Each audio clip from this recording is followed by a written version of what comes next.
Friends అందరికి అందరైతే ఏం చేస్తున్నారు? అందరూ చాయ్ తాగిరా? నేనైతే ఈరోజు చాలా లేట్ అయింది అనమాట తోటలోకి వచ్చే వరకు. అసలు ఈరోజు ఎందుకు లేట్ అయిందో కూడా తెలియదు నాకైతే. మరి మీరు అందరూ ఏం చేస్తున్నారు? అందరు చాయ్ తాగిరా? మీకు చాయ్ అంటే ఇష్టమా, పాలంటే ఇష్టమా, ఏమంటే ఇష్టమో కామెంట్ చేయండి. పెరుగా, పాల, చాయ? మీరు పొద్దున్న లేచి ఏం తాగుతారు? కామెంట్ అయితే చేయండి. ఇంకా మా తోటలో మాత్రం ఫుల్ అంటే ఫుల్ అట్లనే నీళ్ళు ఉన్నాయి. మొన్న కొట్టిన వర్షానికి నీళ్ళు అయితే తగ్గడం లేదనమాట.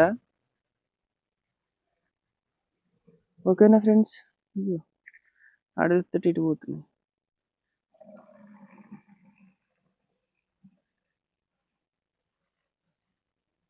మీరు ఈ వీడియో నా వీడియో ఏ ఊరు వరకు వచ్చి మీరు ఏ ఊళ్ళో చూస్తున్నారో ఆ వీడియో ఆ ఊరు పేరు అయితే కామెంట్ చేయండి. మాది ఈ ఊరు అన్నా అని. ఓకేనా ఫ్రెండ్స్? మరి మీ ఊరు పేరు అయితే కామెంట్ చేయండి.